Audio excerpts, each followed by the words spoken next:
אוקיי, זה הכניסה. פה ישר זה המטבח.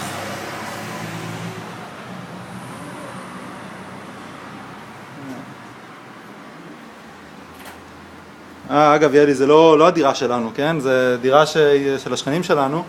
אהלן. הם הסכימו להראות לנו את הדירה כדי שתביני כמה מקום יש לנו. בעיקרון אפשר להכניס פה שולחן כתיבה, נכון? כאילו פה נגיד, איפה שאתם משווים. ואז כאילו זה קצת מצמצם את הסלון. כן. לנו אין כוך כזה, אני חושב. אין לך את ה... לא, נראה לי שאין לנו את הכוך הזה, את המעבר כאילו מזה, וזה מה זה טוב, תכלס, כאילו להעביר צלחות וכאלה. איפה אתם אוכלים דרך אגב? ככה. לא, היה לי שולחן, הוא נשבר לי. וואלה. היינו אוכלים סתם, שולחן של כן. סלון, לא היינו... לא זה.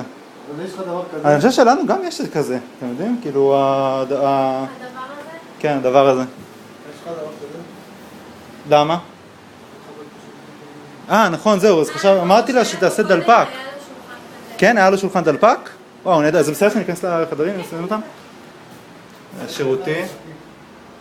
שירותים, וזה המקלחת. יש להם גם, יש לך מכונת כביסה? לא. אבל פה בעיקרון אמור להיות מכונת כביסה, ואז כאילו זה סבבה. יש פה איזה חדרון, שלנו אין אותו, יש לנו במקום זה נראה לי איזה כוך. יש לנו גם כוך כזה, אבל בלי הדלת. בסדר להיכנס לחדר? כן. חדר, זה גודל החלון שנמצא לנו בחדר. יש לנו גם איזה ארון בחדר, אני לא יודע כאילו מה.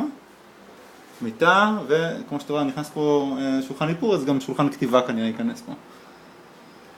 זהו, יאלי, נראה לי שמספיק פלשתי להם פה לבית. תודה רבה.